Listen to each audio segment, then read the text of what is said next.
will you reach behind you and grab just one of those movies? Let's just see what you got there. Don't look, just grab one. I'm gonna humor you with this one. Oh. Okay, I'll do a real one here. I'll go second shelf because usually the first one is a series. Let's see. Maybe that was sort of cheating. Tremors. Three. There you go. We just watched Tremors. I have never seen it. Oh. I have never seen Tremors, and one through three is pretty good, and then they get ridiculous, but they're still fun. Tremors was kind of incredible. How many Tremors is incredible, but how many did they make total? I think they're on like 7. They're in ice. Oh, they're still doing it. Yeah. Tremors 8, come on, you guys. We're in for Tremors 8. And they got different names now. They got ass blasters and things like that. So you're in for a treat. Well, I'm scared of an ass blaster. That is scary. Okay. All right. Yeah. One of the most interesting things that comes with watching a romantic comedy or drama is the moments you have with your significant other when a character's actions, words, or thinking kind of cause you or your partner to check in and ask, so do you do that? Have you done that? Or have you thought about that before about me? So can you give us an example from our movie without spoiling anything? Is there an example that comes to mind? I mean, there's probably like some funny situations. Maybe one that starts with a certain website said by Haley Joel Osment's character. Yes.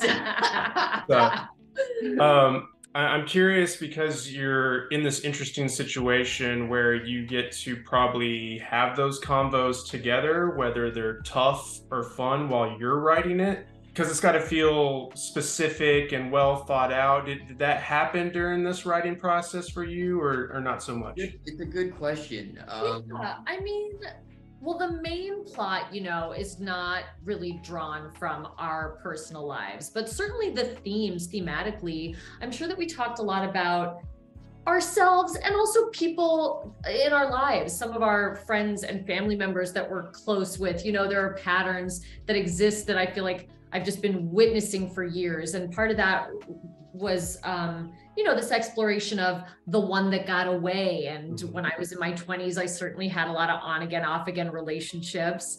And I had a lot of women in my life who were similarly having on again, off again relationships, and everybody having this sort of relationship amnesia, where they'd have a long list of reasons why they'd want to break up with the person they were dating. A month after the breakup, the minute they started to feel lonely, it was like, everything was great about that relationship. I can't believe, why did we break up? Why did we break up? And so I think part of our mission was to debunk that a little and kind of analyze that impulse in ourselves to sort of always relate a time in our lives to that person that we were with, and kind of say, maybe, was it about that person? Was it about who you were at that time? Like, what exactly is the thing that you're missing?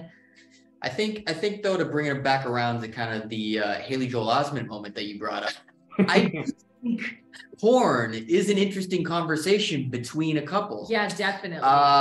Where it could go many different directions. And I think that we have a healthy conversation about it. We certainly have many healthy conversations about it, I think. We'll leave it at that. Well, that's good. Now I'm probably going to have a very uncomfortable one after my wife watches this interview. So thank you. Speaking of your characters, so much of this movie is about choices and trying to feel things out to see who you are. Considering you both worked on this, The Rental, and Alison, you have Horse Girl and Spin Me Around. What is the hardest choice you've had to make on the behalf of your characters? Is there like a distinction between what you both want for your characters and what the story may want? Is there resistance along the way?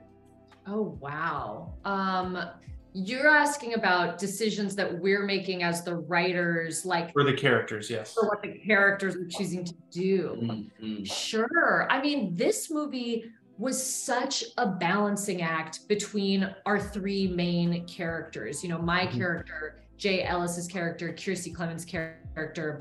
It was really important to us that they all felt complex and had depth and had interesting backstories and were a bit messy. But that they were also, that you could tell deep down, they're all good people. They're just kind of going through it. And we just wanted to make sure and find this balance where even though they are making questionable decisions, that they're all redeemable. And that hopefully by the end, you at least, you relate to what they're going through because it is very human. A big part of the process was definitely a lot of calibration between everybody's actions in the movie. How far do they go? How much are they committed to those actions? And how much can we also take some of that onus off of them where they sort of aren't sure? You know, a lot of the time my character is like, even at the start of it, she's like, I'm heading in to do this thing. And we have Danny Pudi coming in being like, what's your plan? And she's like, I don't know. You know, I think it's the way a lot of us live our lives, especially when we're making questionable decisions. I don't know. I'm following instincts blindly. We're gonna just see how it goes. Which makes it more relatable than like some calculated thing where it's just like, I'm out to get everyone. Yeah, it's more she's like, she's lost. She's following her heart. She genuinely does believe this guy might be the solution that she's been looking for. And to the answer. Three characters are kind of ping-ponging like, there's a lot of reaction going on as well, right? It sparks something. Now this person's reacting to that. Now that character is forcing these people to react to what she's doing. So everybody is a little confused. They're going through it. Yeah. To home in a little bit on those interactions, there's or reactions, as you said, there's a terrific moment early on about how truth tends to really come out in the silences, and the payoff of that in this film is really well done. But how do you think about approaching, how did you think about approaching the silences with the characters and the meaning you aim to place in those voids?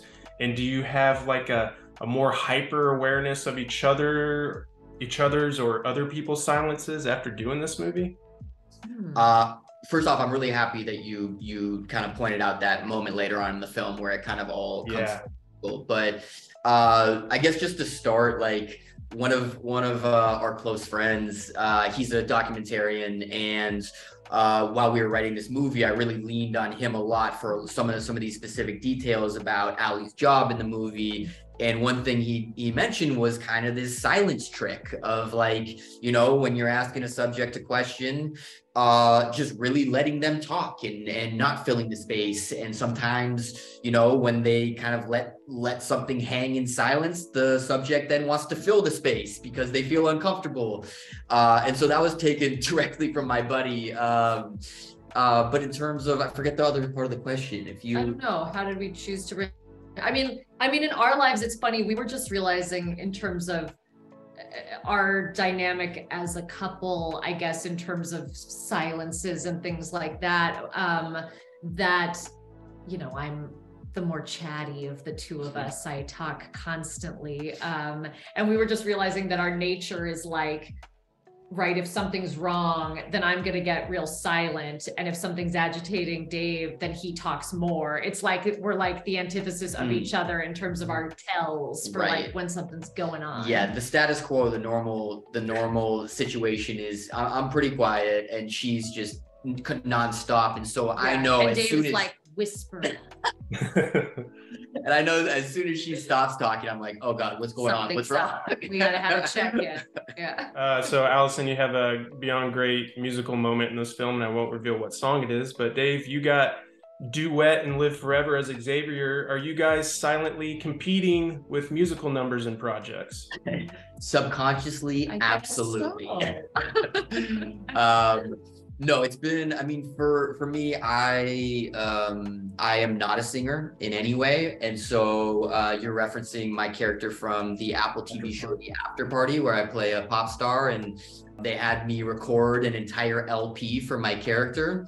It was my first time professionally singing. And at first they were like, you know, we can have someone else come in and do the singing voice. And I was like, whoa. Let me just, let me give it a shot. Let's see what happens. Took singing lessons. I did. Over Zoom. And if I would creep into the room, he'd be like, get and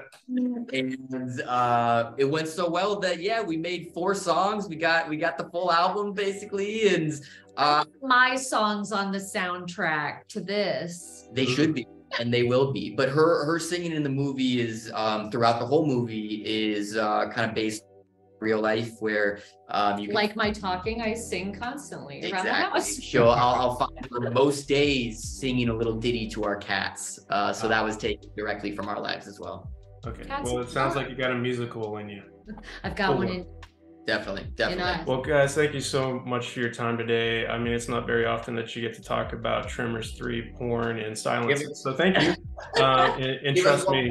Pull one more. Okay. Yeah. I'll do another day. Okay. Dead or alive? Dead Alive. Oh. I don't know if I've ever seen it. I've never seen it, but I remember that box vividly from my childhood. It's a staple of the video store. So do watch it. It's one of Peter Jackson's earliest films. Oh, wow. I watched it this week. Yeah, it's extremely violent, but in a fun way. This is right up my alley. Those are great questions, man. Thank you. All right. Take it easy. Thanks so much. Good luck talking with your partner about porn. All right.